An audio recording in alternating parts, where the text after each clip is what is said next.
दोस्तों, इस educational video में आपका स्वागत है।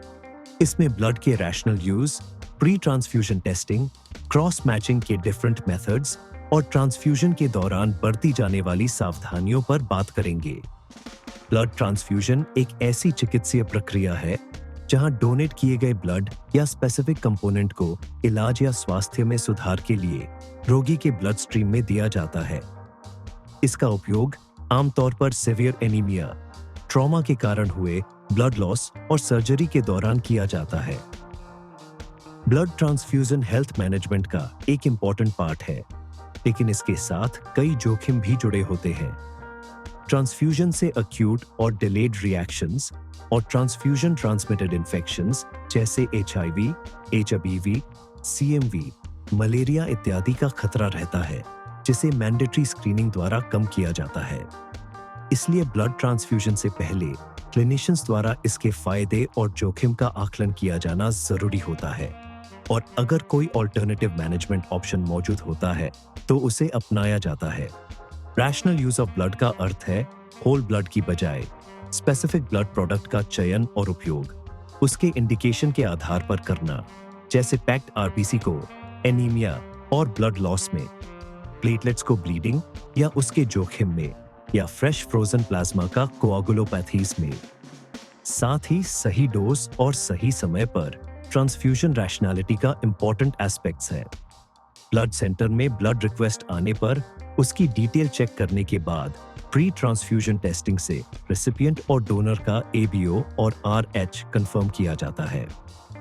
फिर क्रॉस मैचिंग और सिग्निफिकेंट एंटीबॉडी की टेस्टिंग के द्वारा कंपैटिबिलिटी इंश्योर करके सही ब्लड यूनिट का सिलेक्शन किया जाता है। रूटीन ब्लड ग्रुपिंग में सिर्फ ABO ग्रुपिंग और RH टाइपिंग किया जाता है।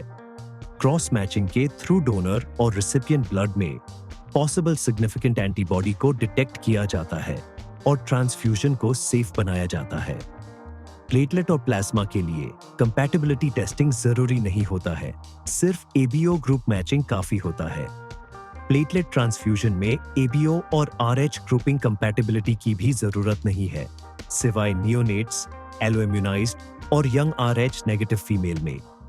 माइनर ब्लड ग्रुप सिस्टम में मौजूद एंटीबॉडी कभी कभार सीवियर हेमोलिसिस की वजह बन सकते हैं, जैसे कैल, डफी, किड इत्यादि में। O नेगेटिव ग्रुप को यूनिवर्सल डोनर कहा जाता है, क्योंकि इस ग्रुप के ब्लड को किसी भी व्यक्ति को इमरजेंसी सिचुएशन में बिना कंपैटिबिलिटी टेस्ट के ट्रांसफ्यूज किया जा सकता है। इस ग्रुप के RBC पर कोई एंटीजन प्रेजेंट नहीं होता है, इसलिए रेसिपिएंट में मौजूद किसी भी एंटीबॉडी द्वारा एग्लूटिनेट नहीं होता है, और इसके सीरम में मौजूद एंटीबॉडी रेसिपिएंट सीरम में डाइल्यूट हो जाता है और प्रभाव नेग्लिजिबल होता है। क्रॉस मैचिंग को मेनली 2 टाइप्स में बांटा जाता है। मेजर क्रॉस मैचिंग में डोनर RBC को रेसिपिएंट सीरम के साथ मिलाकर कंपैटिबिलिटी देखा जाता है। माइनर क्रॉस मैचिंग में डोनर सीरम में मौजूद एंटीबॉडी को रेसिपिएंट सेल पर प्रेजेंट एंटीजन के साथ मैच किया जाता है। इसका ज्यादा महत्व नहीं है। रूटीन क्रॉस मैचिंग में ट्यूब मेथड का प्रयोग किया जाता है। न्यूअर मेथड्स में चील टेक्नोलॉजी, सॉलिड फेज और इलेक्ट्रोमैग्नेटिक टेक्निक्स शामिल हैं। इलेक्ट्रॉनिक क्रॉस मैचिंग में ब्लड ग्रुप्स और एंटीबॉडी डेटा का उपयोग करके कंप्यूटराइज्ड मेथड से क्रॉस मैच किया जाता है। इमीडिएट स्पिन टेक्निक से ABO सिस्टम में प्रेजेंट एंटीबॉडी का पता चलता है, पर क्लिनिकली सिग्निफिकेंट IgG एंटीबॉडी का पता नहीं चलता है। AHG या कंप्लीट क्रॉस मैचिंग से RH, डफी, कैल और दूसरे सिस्टम एंटीबॉडी का पता चलता है। ये डोनर RBC को रेसिपिएंट प्लाज्मा के साथ इंक्यूबेट करके क्लिनिकली सिग्निफिकेंट एंटीबॉडी का पता लगाता है। कभी-कभी इमरजेंसी सिचुएशन में जहां रेसिपिएंट का ब्लड ग्रुप कंफर्म करने का भी समय नहीं होता है, O नेगेटिव ब्लड दिया जाता है। कंपैटिबिलिटी टेस्टिंग का समय नहीं होने पर क्लिनिशियंस के रिटन रिक्वेस्ट पर रिक्वायर्ड ग्रुप का ब्लड दिया जा सकता है, और इश्यू के बाद क्रॉस मैच कंप्लीट किया जाता है।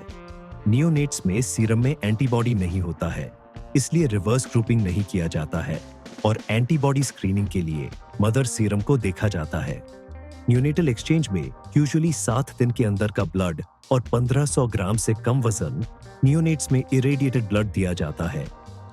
होल ब्लड और पैक्ड आरबीसी को रेफ्रिजरेटर से निकालने के 30 मिनट तक ट्रांसफ्यूजन स्टार्ट और 4 घंटे में कंप्लीट कर लेना चाहिए।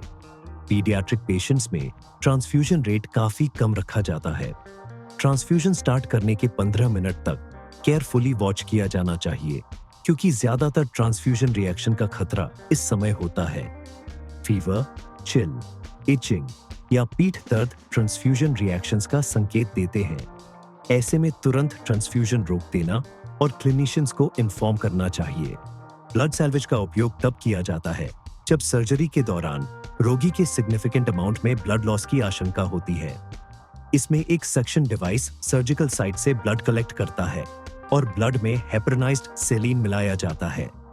ब्लड को रिजर्वॉयर में कलेक्ट किया जाता है और नॉर्मल सेलाइन से वॉश कर कॉन्सेंट्रेट किया जाता है और ब्लड को पुनः रोगी में डाल दिया जाता है।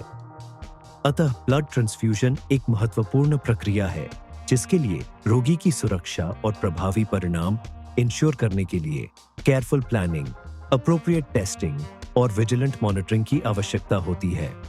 ब्लड का रैशनल यूज और प्रोटोकॉल का पालन रोगी की देखभाल में काफी सुधार कर सकता है। Thanks for watching. Stay informed and ensure safe transfusion practices.